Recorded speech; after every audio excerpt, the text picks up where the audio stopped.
fix my overactivated slime part 2. I mixed it in.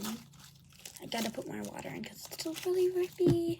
I don't even know if water fixes slime, overactivated slime. I know if your slime's like dried out a little bit, it fixes it, but I don't know about overactivated.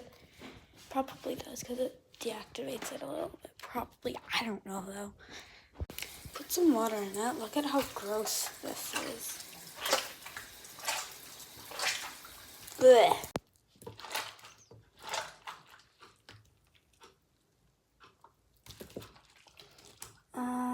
This is weird.